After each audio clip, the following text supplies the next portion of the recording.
Cette semaine, j'ai intitulé mon éditorial « Sortir de la plainte ».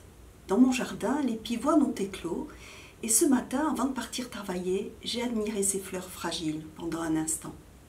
À Paris, le soleil est un peu revenu, la Seine a commencé sa décrue, certains trains ont retrouvé le chemin des rails.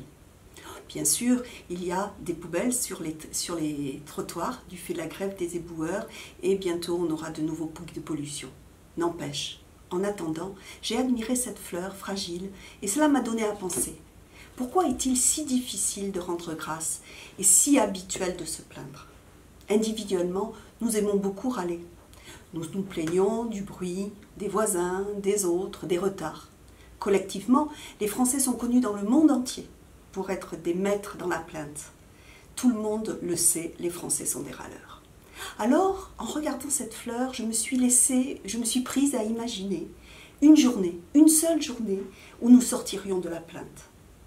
Les médias, au lieu de dire que les services de l'État n'ont pas été assez prévoyants dans ces histoires de crues, nous montreraient combien nous sommes équipés pour répondre à des catastrophes de ce type, comparativement à des pays comme le Bangladesh et le Pakistan.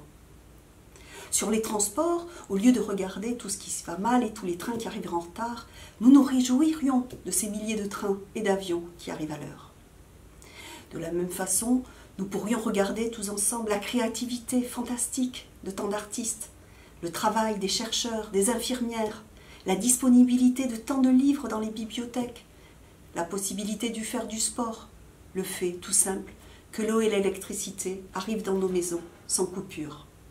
Je pourrais même, moi, me réjouir que l'euro arrive. Je pourrais même me dire, après tout, ce sont des moments de liesse populaire, et à ce moment-là, j'oublierai les montagnes de fric, et j'oublierai aussi la peur du terrorisme. Oui, une seule journée, si nous arrêtions de nous plaindre de tout, nous pourrions alors voir quels sont les vrais combats, les seuls combats qui comptent.